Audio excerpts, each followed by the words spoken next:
The last thing Elliot Reeve expected that morning was to accidentally insult an empire. One moment he was minding his own business, sipping lukewarm synth coffee in the Mimosa's observation deck and trying to remember whether the Zalari preferred to be greeted with a bow, a salute, or an interpretive dance. The next, the diplomatic shuttle shuddered violently as proximity alarms screamed, screens flickered red, and the automated AI started reciting something in what he was pretty sure was Klingon. Unidentified vessel, a voice thundered through the comms, laced with static and what sounded like mild condescension. You have entered sovereign Zalari territory. You are now property of her radiance. Cool, Elliot said, cradling his coffee. Do I get a membership card? He didn't get an answer. He did get a tractor beam. The Mimosa was swallowed into the colossal hangar of the Zalari flagship, a shimmering beast the size of New Jersey with all the subtlety of a disco ball designed by a war god. As Elliot stumbled off the ramp, flanked by humorless guards in obsidian armor, he tried to project confidence. Unfortunately, confidence looked a lot like nausea when you hadn't had breakfast. The corridors were cathedral-like, lined with glowing runes and faintly humming panels. The air smelled faintly of ozone, or maybe arrogance. In the grand chamber, Elliot was led to the center of an elevated dais surrounded by Zalari officials. And then she entered. Queen Zirelia of the Zalari Imperium. She walked like thunder in slow motion. Every Zalari in the chamber knelt as her long cloak swept across the polished floor, which was probably made from compressed neutron stars or really smug marble. Her features were striking, tall, symmetrical, flawless, with silver eyes that seemed to scan not just your face but your bloodline. Her long ears curved elegantly back from her head like sculpted antennae, twitching faintly as if catching signals from stars too shy to speak directly. Elliot's brain, already frayed from the gravitational turbulence, chose this exact moment to short-circuit.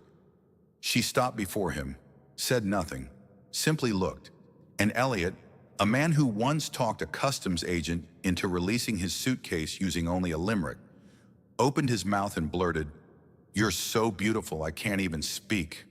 The silence was total. Even the translator beetle on his collar froze, blinking softly like it wanted to disown him. Zirelia's ears twitched once, then, impossibly, her cheeks flushed. Not red, Zalari didn't do red, but a bright iridescent blue that shimmered like holographic embarrassment. The court gasped. One guard dropped their plasma pike. Somewhere, a protocol droid short-circuited from emotional overload. Zirelia, sovereign of 1,000 moons, took one precise step back. "I beg your pardon?" she asked, voice like velvet dipped in ice. Elliot, realizing he was very possibly about to be atomized for flirting, coughed. "I mean, that was not a line. It was just like, wow. You walked in and my brain just hit a firewall, like blue screen of beauty." Another silence. The Queen's ear twitched again. A low rumble passed through the chamber, somewhere between confusion and amusement. "You are a diplomat?" "Technically," Elliot said, "but mostly I just drink coffee and pretend I understand galactic trade law." A murmur passed through the council. A robed Zalari official leaned in and whispered something into the Queen's ear. She waved them off. "You are not what I expected," she said. "That's mutual," Elliot said. "I didn't think royalty could blush. I thought you were above emotions, or had them surgically removed for efficiency." Zirelia's eyes narrowed, but the corner of her mouth twitched. "I assure you, our emotional systems are quite functional." Elliot nodded gravely. "No, I can tell. Yours just punched me in the face." Zirelia turned, motioned for her aides. "Place this human under guest surveillance. I will question him further." "Question as in interrogation or?" Elliot asked. She didn't answer, just walked away, cloak trailing behind her like a comet's tail. Two guards approached. "Please follow us, guest," one said, eyes unblinking. Elliot followed, slowly. "You guys don't do welcome fruit baskets or anything, huh?" He was escorted to a room that was half prison cell, half luxury suite. There was a gravity-adjustable couch, a hovering data screen, and a snack dispenser that offered things like crispy neutron clusters and hydrated glow bark. He chose something that looked like a glowing grape and tasted like static. As he paced the room, Elliot tried to make sense of what had just happened. He wasn't exactly experienced in interspecies flirtation. He barely handled dating humans. His last relationship ended when he forgot their anniversary and sent a text saying, "Happy Memory Day," followed by an emoji of a cow. Now he'd accidentally charmed an alien queen, or insulted her, or both. The door hissed open. She crossed the room with careful grace. "You have disrupted court protocol, undermined centuries of decorum, caused visible pigment alteration in your queen. Explain yourself." I panicked. "That is not an explanation. It's the only one I've got." She tilted her head. Her ears flicked once. "You are very strange. I get that a lot. Usually after I've ruined dinner." Zerelia looked at him for a long moment. Then she sat. Not on the regal float throne that hovered nearby, but on the floor. Legs crossed, like someone attending story time. "I wish to understand this human honesty, this unfiltered speaking." "Oh, that," Elliot said. "Yeah, that's not really a cultural thing. That's just me. A walking accident." Zerelia's voice was quieter now. "No one speaks to me like that. No one sees me. They see the crown, the power, the empire. Not me." Elliot sat across from her. The silence stretched. "Well," he said, "to be fair, your ears are doing half the talking. They kind of broadcast your whole vibe." Zerelia blinked, then softly, barely, laughed. It sounded like a crystal being tapped by starlight, and somewhere deep in the ship, an ancient sensor registered the tremor of something uncharted. Something potentially dangerous. A queen beginning to feel. Elliot woke up to a holographic rooster screaming motivational phrases in 12 languages. It took him 3 seconds to realize the room he was in wasn't his dingy apartment back on Earth, and another 5 to remember that he was technically still a political prisoner, or a very confused suitor. The line was getting blurry. The lights adjusted automatically to his brainwave pattern, which the Zalari apparently considered polite, but which made Elliot feel like he was being silently judged by 1,000 sentient lamps. He wandered over to the breakfast panel and pushed a random button, which dispensed something that looked like glowing oatmeal and smelled faintly like batteries. He poked it. Hard pass. The door hissed open before he could locate a spoon. Zarnak entered. Zarnak being the Zalari escort assigned to Elliot, possibly as a babysitter, possibly as a subtle executioner. It was hard to tell. Zarnak's face remained fixed in a state of permanent irritation, like someone who'd been forced to chaperone a toddler on a warship. Her radiance requests your presence. Is this the kind of request where if I say no, I wake up in a time loop? Zarnak blinked once. Follow me. They walked through the corridors of the royal flagship, passing Zalari officers who parted like waves around Elliot, occasionally muttering things that sounded suspiciously like soft blood and emotion vector. One particularly tall Zalari made the sign of the hexagon, which Elliot decided was either a sacred blessing or an ancient insult. He was brought to the central chamber, not the throne room this time, but a vast simulation hall filled with floating glyphs, pulsing geometric constructs, and something that looked like a meditation garden designed by a sentient Rubik's Cube. Queen Zerelia stood at the center, hands behind her back studying a holographic projection of Earth. Elliot cleared his throat. If this is about the planet, I promise it wasn't my idea to invent Twitter. Zerelia turned, her expression unreadable. I have reviewed your culture. That's a dangerous sentence. She tilted her head. I watched 17 hours of your reality programs. If these are to be believed, your species solves conflict by isolating itself in artificially dramatic environments and voting each other off islands. Yeah, Elliot said, rubbing the back of his neck. We're kind of a work in progress. I also encountered something called a cat meme. Oh yeah, those are ancient human artifacts. Some scholars believe they predate agriculture. Zerelia didn't smile, but her ears flicked in what Elliot had come to recognize as mild amusement. She stepped forward and tapped the simulation controls. The hologram shifted, showing an image of 2 stick figures labeled Queen and Human, standing awkwardly next to one another. I wish to understand your perspective, she said, directly. Elliot squinted. You want me to teach you how to be human? I wish to learn emotional inefficiency, spontaneity, irrational affection, the art of unfiltered speech. You're asking me to teach you how to mess up on purpose. Zerelia gave the tiniest nod. I have scheduled a 2-hour session titled Lessons in Flawed Behavior. You will begin now. Elliot held up a finger. Okay, great. Just quick question. Are you aware that your entire war council is watching us from behind that transparent energy shield? Zerelia did not turn.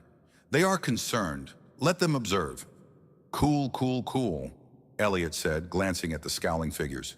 No pressure, just an impromptu TED Talk on the wonders of human awkwardness in front of a military tribunal. She waited. All right, he said. Lesson 1, sarcasm. It's a form of humor where we say the opposite of what we mean to express disdain, irony, or deep emotional detachment. Zerelia looked intrigued. Demonstrate. Elliot pointed at the hologram of himself. Wow, that guy looks super intelligent. Definitely didn't try to eat a scented candle once because he thought it was fancy candy. The Queen blinked. So you are not complimenting yourself? Nope. Sarcasm, she pondered. You are attempting to mask emotional pain with humor. Correct. That is deeply inefficient. That's the idea. Zerelia stepped closer. Lesson 2, Elliot nodded. Jokes. Jokes are structured absurdities designed to provoke laughter, discomfort, or existential dread, depending on how long you've been awake. He cleared his throat. Knock, knock. She stared. Who is knocking? It's a format. Just say, who's there? Who is there? Interrupting star cow. Interrupting star co. Moo! Elliot shouted, throwing his hands in the air. Zerelia stared at him for a long moment. Then her ear twitched so hard one of her royal aides flinched. She exhaled and made a sound. It was not a laugh exactly, more like a restrained sonic hiccup, but it echoed through the hall like an unscheduled nebula. Lesson 3, Elliot said, bowing. Overreacting to small compliments. You're doing great. She raised an eyebrow. That was sincere? Half sincere, half bit. You'll get used to it. Zerelia turned to her counsel. This exercise will continue. Dismissed. The Zalari officers didn't move. That was not a request, she said. They dispersed like insects under a magnifying glass. Zarnak remained by the door, twitching as though allergic to everything occurring. Zerelia turned back to Elliot. Tomorrow we will cover interpersonal anxiety and unprompted dance. I can't wait, he said. I'll bring charts. She paused. Also, I have scheduled a private dinner. For analysis, Elliot blinked. Dinner or royal food evaluation dinner where I have to eat something that whispers regrets? Possibly both, he grinned. As long as it's not the glowing oatmeal. Zerelia looked at him, ears tilting. You're strange, Elliot Reeve. And you blush, he replied. Her cheeks flickered blue again. She left before he could say another word. Back in his suite, Elliot sat on the floating couch and sighed. He was either building a diplomatic miracle or plummeting headfirst into the weirdest intergalactic crush in recorded history. Maybe both. The dinner room floated. Not metaphorically, it literally hovered 3 meters above the gravity deck in a transparent sphere, gently spinning like an ornamental snow globe someone had filled with diplomacy and the looming risk of interspecies flirtation. Elliot pressed a hand to the inside of the sphere and watched the stars ripple. He was wearing a formal tunic that itched in 17 places and may have been partially alive. It whispered affirmations every time he scratched. You are statistically acceptable, it murmured, possibly desirable. I'm going to assume that's a compliment, he whispered back. Zerelia entered, escorted by 2 floating pylons carrying crystalline dishes. Her gown was darker than a collapsed star and shimmered every time she moved like someone had embroidered equations into the fabric. Elliot stood too fast, knocking over his water sphere. It hovered midair in shame. Greetings, Zerelia said. I hope your attire is not malfunctioning. It's fine, Elliot said, adjusting the collar. It keeps telling me I'm emotionally competent. I don't know whether to feel comforted or called out. She sat with precise, regal grace. The pylons presented an appetizer that looked like translucent flowers wrapped around cubes of something gelatinous and vibrating. Celery soul fruit, she said, harvested only under twin moon eclipses, said to reveal one's hidden intentions. Elliot poked a cube. I once revealed my hidden intentions with onion rings and a coupon. Does that count? She did not laugh, but her ears curled slightly at the tips. She took a piece with slender fingers and ate it, eyes watching him. Elliot followed suit. The fruit melted on his tongue and tasted like every dream he'd ever forgotten just before waking up. It was alarming and mildly minty. I regret nothing, he said, swallowing, except maybe the second bite. That one had a flashback. Zerelia leaned forward. You are different from your leaders. Untrained, illogical, yet disarmingly effective. Disarmingly is a strong word. Last time I tried to use charm as a tactic, I was banned from a vending machine for 6 months. She tilted her head. I have studied over 9,000 Earth psychological profiles. Most display elevated self-preservation tendencies. You, however, seem inclined toward deliberate vulnerability. I prefer the term professional chaos facilitator. The main course arrived, spirals of what looked like bioluminescent pasta intertwined with seeds that glowed faintly in response to emotion. Every time Elliot made eye contact with Zerelia, his plate lit up like a rave. Okay, these noodles are tattling, he muttered. They are affection sensitive, Zerelia said calmly. Part of our Truth Feast customs. Truth Feast sounds like a holiday we'd invent and immediately commercialize. Zerelia touched her fork to one of the spirals. Her expression changed slightly. You're nervous. I'm on a date with a monarch who could rearrange my atoms alphabetically. Nervous is my resting state. She blinked slowly. I am told that among humans, nerves often precede confession. Oh, we're doing confessions? Okay. I once pretended to understand quantum linguistics for 6 months because I liked the lab coat. Zerelia nodded solemnly. I sometimes imagine abandoning my empire and becoming a planetary gardener. Elliot nearly choked on a seed. I'm sorry, what? She shrugged. Growing things, they do not lie. They bloom or they wither. Simple. Honest. There was a silence. Comfortable. Unscheduled. Then Zerelia glanced toward a side panel. A message pulsed. War Council requesting audience. Urgent matters. She sighed, then touched the panel and declined. Shouldn't you? They are capable of panicking without me. It's their core competency. Elliot grinned. If you ever want to moonlight as a sarcasm instructor, I can get you a gig. I have been practicing. She reached across the table. Her fingers brushed his. The glow from the plates intensified like they were applauding. Do you often fall for planetary rulers? She asked. Only the ones who kidnap me, reorganize my worldview, and feed me emotionally sensitive spaghetti. Her expression remained poised, but her ears betrayed her, shivering slightly, pulsing with blush. From outside the sphere, Zarnak hovered grimly on a security drone, watching the dinner with the expression of someone mentally drafting a resignation letter in 5 languages. Would you like to see something? Zerelia asked.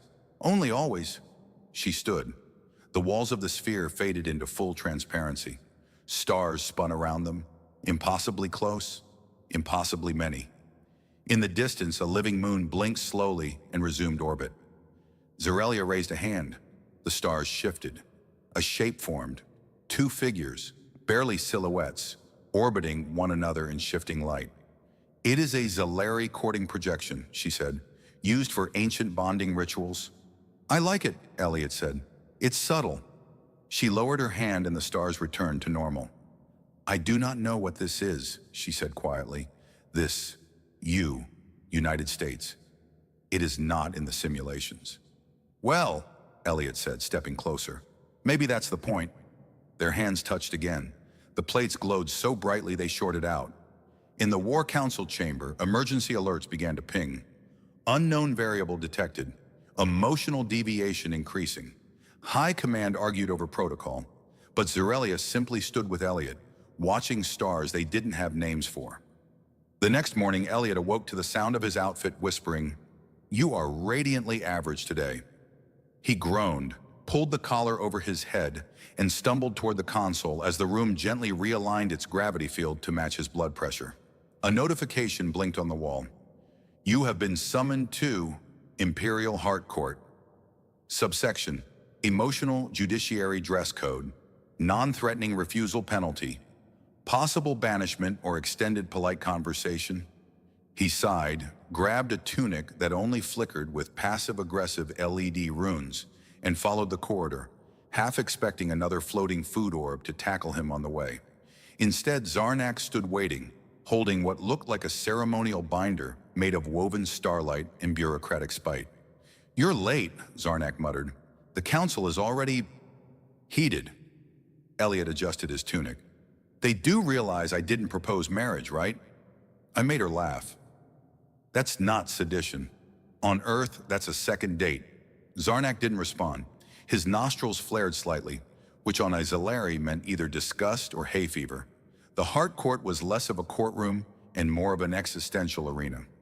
Floating platforms formed concentric rings above a bottomless drop, and a giant central orb recorded every emotional fluctuation for legal calibration. The council members were suspended in anti-gravity thrones, robes billowing dramatically even though there was no wind. Elliot stepped onto the defendant's disc, which hummed in a disapproving key. The high judicator rotated slowly toward him. Her ears were long and wrapped in ceremonial filaments that shimmered with a kind of judicial menace.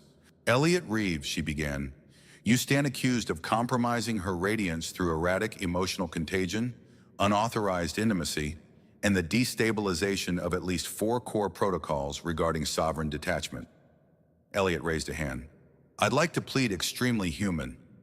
A ripple of disapproval passed through the chamber. Zirelia sat on her own platform, expression unreadable, back straight, ears twitching once every few seconds, like a radio trying to find the right signal. The judicator continued. Do you deny initiating disruptive emotional resonance? I mean, I told her she was beautiful and she turned blue. That's kind of on brand for me. Is it true, another counselor intoned, that you caused her radiance to experience involuntary mirth during a classified strategic briefing? She laughed at a joke about space goats. There were diagrams involved. Laughter is not strategic. Disagree. Have you seen our politics? The orb pulsed violently. The judicator tapped a crystal key. A hologram activated above Elliot's head. Dozens of clips showing him making Zirelia smile, lean in, tilt her head, eat carbonated dessert with visible enjoyment. Each moment was time-stamped and emotionally tagged. Subversion, unsanctioned amusement, reciprocal curiosity. I think you're overreacting, Elliot said. With all due respect, this feels like prosecuting someone for giving a plant sunlight. Her radiance is not a plant. She's a sentient, powerful monarch who hasn't smiled sincerely in decades. And she did, because someone treated her like a person, not a protocol. A pause. One elderly counselor leaned forward. And your intentions? Are they romantic? Elliot opened his mouth, closed it, then shrugged. I don't know. I didn't come here to fall for anyone. I came to study your language and make exactly 0 diplomatic waves. But she's smart, weirdly elegant, and yeah, she can probably collapse a neutron star by frowning at it. But when she listens to someone talk about cats with socks, her ears do this wiggle thing. Another pause. The orb registered mildly inappropriate awe. The judicator turned to Zirelia. Your Highness, speak. Zirelia stood. The room quieted. This human has done what no one else has managed. Not with gifts, not with genuflection. He made me feel curious, uncertain, alive. For the first time in many cycles, I experienced myself as more than function.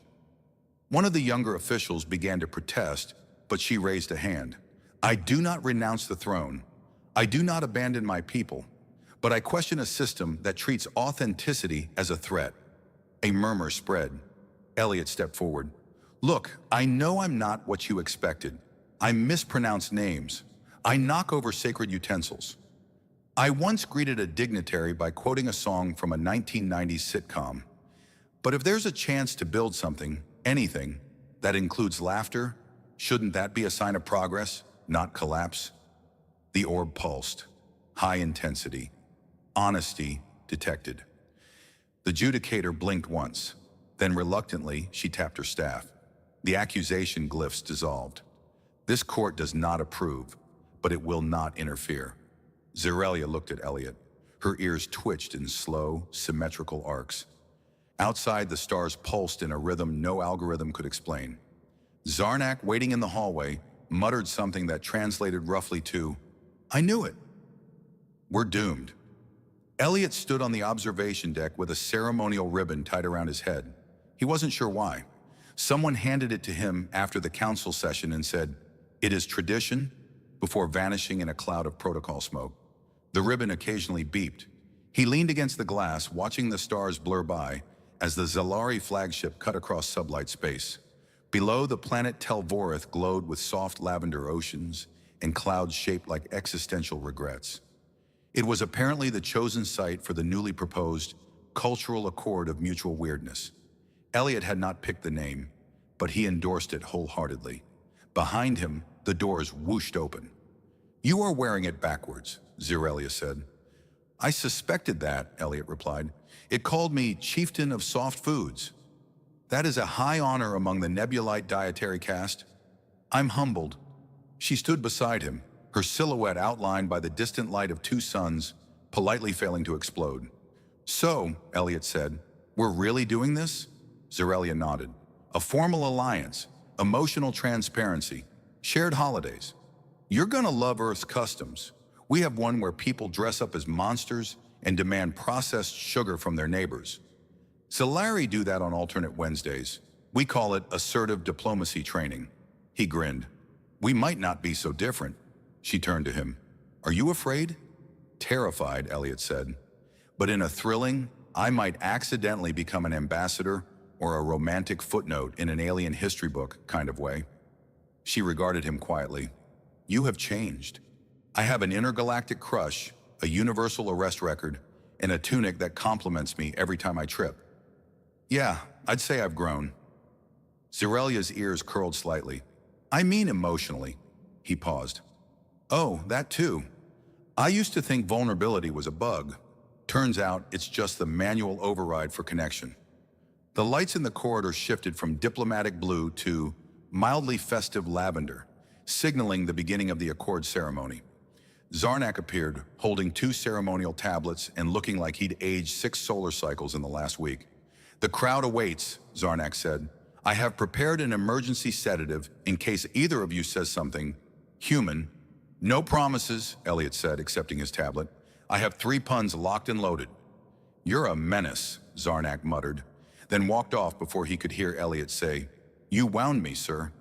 The ceremony took place in the open sky above Telvorith, on a floating stage held up by gravity ribbons and interpretive drones.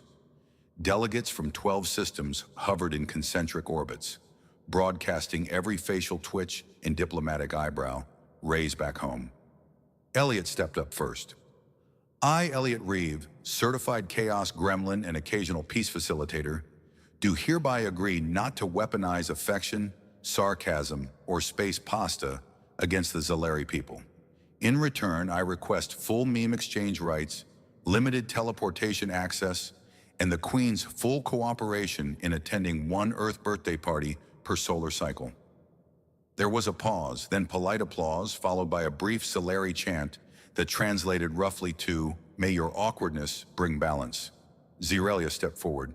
"I, Zerelia, Queen of the Imperium, Guardian of Void Protocols, formally recognize the value of unstructured emotion. I accept vulnerability not as weakness, but as potential. And I accept this alliance with open logic and guarded optimism." Then after a beat, she added, "And I will attend the birthday party, provided there is cake and no singing." Elliot held out his hand. Zerelia extended hers. Their fingers touched. The drones emitted a celebratory ripple that temporarily disrupted local radio signals. Afterward, as the guests dispersed and the atmosphere returned to low-key diplomacy, Elliot and Zerelia wandered toward the ship's botanical chamber. A gift from a Terran envoy who thought flowers were the universal language.